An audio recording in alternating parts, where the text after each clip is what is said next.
The satirical magazine Private Eye is filled with characters whose first and second names form unfortunate or amusing combinations. Spurious columnists include Phil Space and Polly Filler. In the latest edition, a new correspondent called Sybil War reports on the activities of the American National Guard in Los Angeles. And an ancient equivalent called Agamemnon draws comparisons between contemporary events and the Trojan Wars. A host of similar examples, beloved of naughty schoolboys, are probably not appropriate for reference from the pulpit. Just occasionally, such characters are real. And one of them, from Georgian times, is buried here in the Cathedral, near the font. Mr. Fisher was a Salisbury-based architect, surveyor, carpenter and joiner, and from his birth in 1756 to his death in 1837 rejoiced in the first name of Money Fisher.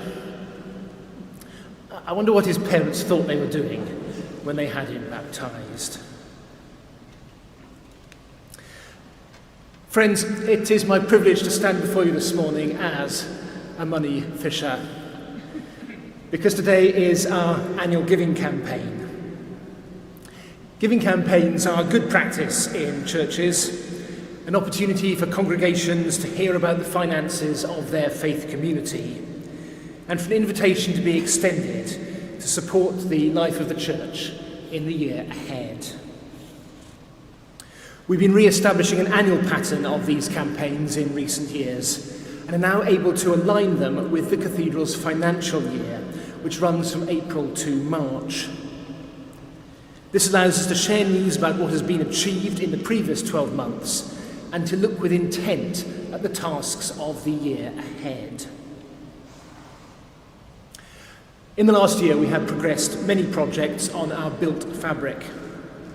The ongoing restoration of the Burne-Jones window and the north cloisters, installation of LED lighting, and the replacement of the roof on the refectory.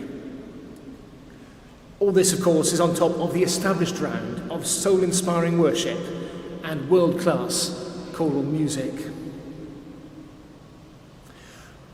Although there is no silver bullet for church growth, we are delighted that such ministries are bearing fruit.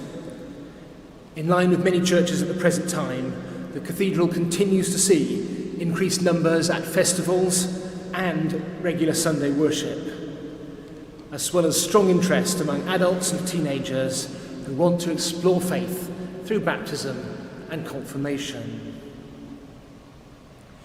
While a number of these ministries and projects attract external funding, if you have been able to support us financially in any way in 2024 to 25, thank you for this participation in our shared witness and service.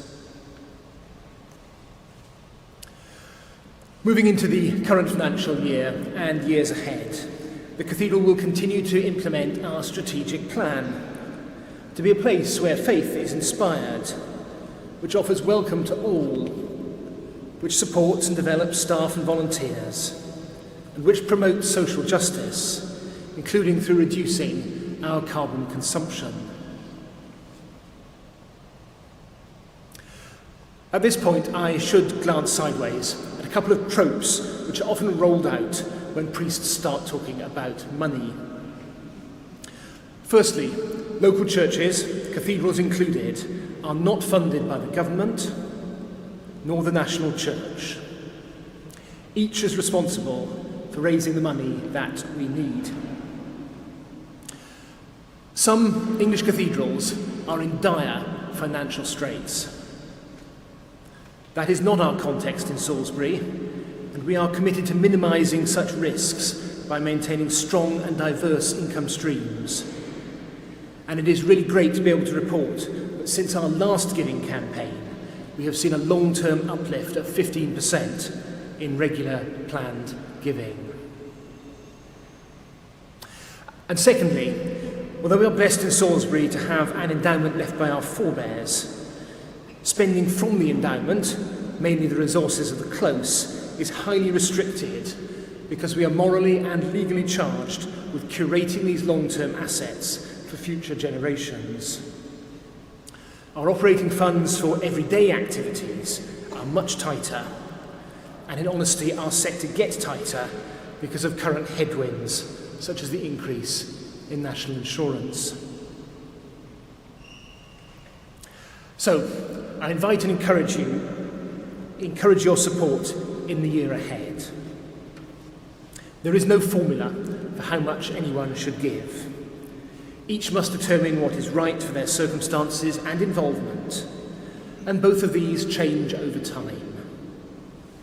I'm also mindful that many here give to specific projects, such as music and maintenance, including through the Friends, or have split commitments between this church and other places of worship. But with these caveats, I offer some comparative statistics by way of reflection and challenge. In 2023, the average adult worshipper in the Diocese of Salisbury gave £14 a week to the church where they worship. More locally, within the churches of this city, that figure rose to £20.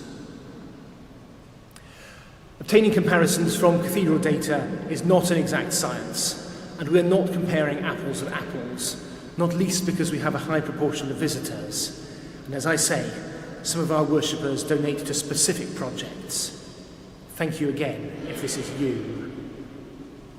Nonetheless, by the most generous number crunching I can manage, regular unrestricted giving in the Cathedral per average adult Sunday worshipper in 2024 was £10. The uncomfortable truth is that we are getting more for less than our brothers and sisters in the parish churches of our diocese.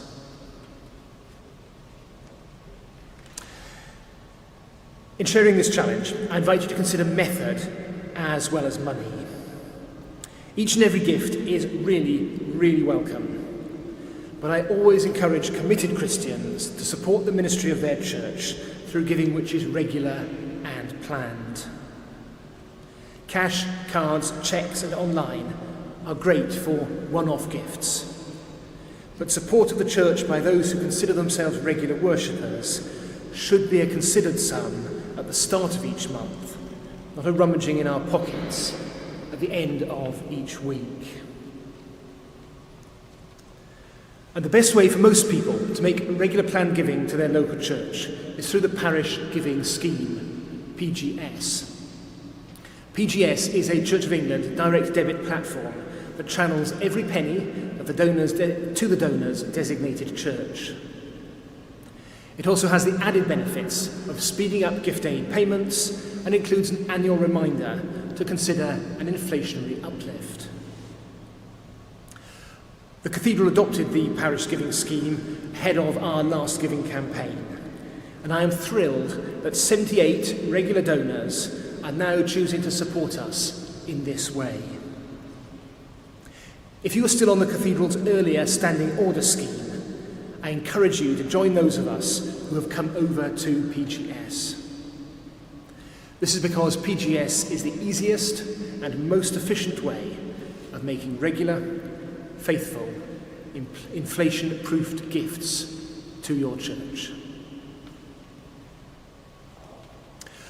Full information about giving to the Cathedral is on a letter from the Dean, which the stewards will give to every adult as they leave this morning.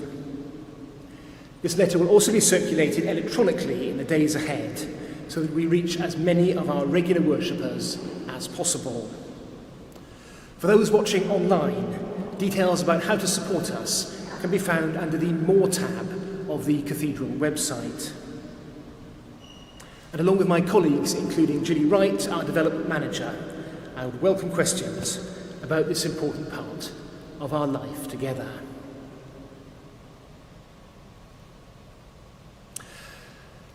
As a money fisher, I find myself in good company. Jesus often encouraged his audience to think about their value and values and to make best use of their talents and resources. There is a dialogue in the background of today's gospel between the intrinsic worth of the man set free from his demons and restored to his community, and the villagers who appear more concerned at the cost of the pigs which are lost. And there is a connected message from St. Paul in the reading to the Galatians, that the grace of God in Christ is open to all, Jew and Greek, slave and free, not something which can be bought with earthly riches, but an overflowing generosity which invites response from the heirs of God's promise to Abraham.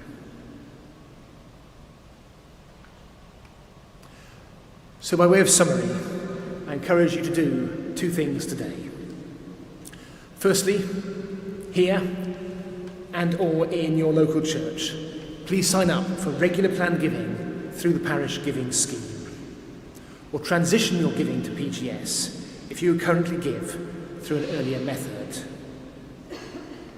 And secondly, please review your level of giving, which is an altogether more nuanced message than the apocryphal vicar who I'm told concluded his stewardship sermon by saying, "I've upped my giving, up yours." Thank you for your support.